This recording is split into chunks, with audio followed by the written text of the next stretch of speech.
एकता में बल होता है। ज्ञान बहुत समय पहले की बात है। कहीं दूर एक जंगल हुआ करता था। उस जंगल में एक पीपल का पेड़ था। वह पीपल का पेड़ बहुत साल पुराना था। उस पीपल के पेड़ को देखकर लगता था कि उसकी उम्र करीब 100 साल हो गई। जब भी कोई राहगीर उस जंगल से जाया करता था तो उस पीपल के नीचे रुककर आराम किया करता था। उस पीपल के नीचे काफी ठंड रहा करता था। यह गर्मी के मौसम में राहगीर को खुद की ओर खींच लिया करता था। उस पीपल के पेड़ पर कई चिड़ियां अपने घोंसले में रहा करती थीं। एक दिन एक कौवा ने देखा कि कोई शिकारी उस पीपल के पेड़ के पास आ रहा है।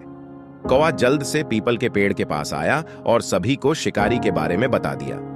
कौवा ने कहा, देखो, यह किस तरह से हमें अपने जाल में फंसाने के लिए दाना डाल रहा है, पर हमें उस दाने की ओर देखना भी नहीं है। कौवा की जानकारी देने के बाद उस पीपल का कोई पंछी भी उस दाने को खाने नहीं गया। दोपहर का समय था। आकाश में उड़ रहे कुछ कबूतर का झुंड ने जमीन पर पड़े दाने को देखा।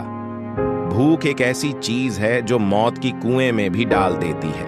कबूतरों को दाना तो दिख रहा था, लेकिन शिकारी का जान नहीं दिख रहा था। सारे कबूतर जाल में फंस गए। सभी कबूतर रोने लगे। कबूतर का राजा बोला, अब रोने से कुछ नहीं होने वाला है। हमें एक साथ उड़ाना चाहिए। हम एक साथ उड़कर इस जाल को ले उड़ सकते हैं। राजा की बात मानकर सारे कबूतर एक साथ उड़े। एक साथ उड़ने के कारण वह कबूतर जाल को लेकर आकाश में उड़ गए। शिकारी का शिकार और उसका जाल भी देखते ही देखते गायब हो गया। इधर आकाश में उड़ने के बाद राजा ने कहा, हम सभी को दक्षिण की ओर चलना चाहिए। दक्षिण की ओर एक चूहा रहता है, मेरा मित्र है। शायद वह हमारी मदद कर सकता है। राजा की बात मानकर सारे कबूतर दक्षिण की ओर चल दिए। चूहे के घर पहुंचने पर कबूतरों के राजा ने चूहे को बुलाया और कहा, प्यारे मित्र, आज हमें तुम्हारी मदद की जरूरत है। तुम इस जाल को काटकर हमें आजाद कर दो। चूहे ने कहा, ठीक है, लेकिन यह सब कैसे हुआ? कबूतरों के राजा ने कहा, भूख की आग ने हमारी आंख पर पर्दा डाल देता है। हमें भोजन तो दिखता है, लेकिन उस भोजन को देना वाला नहीं दिखता है। वह कैसा है, यह नहीं दिखता है।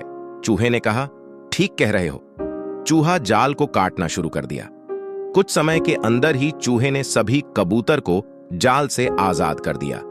कबूतरों के राजा ने कहा, मैं तुम्हें किस मुंह से धन्यवाद कहूं? इस पर चूहे ने कहा, एक मित्र दूसरे मित्र के काम ना आए तो वह मित्र ही क्या, और उनमें मित्रता ही किया। इस कहानी से हमें ज्ञान मिलता है कि हमें किसी भी काम को एक साथ करना चाहिए।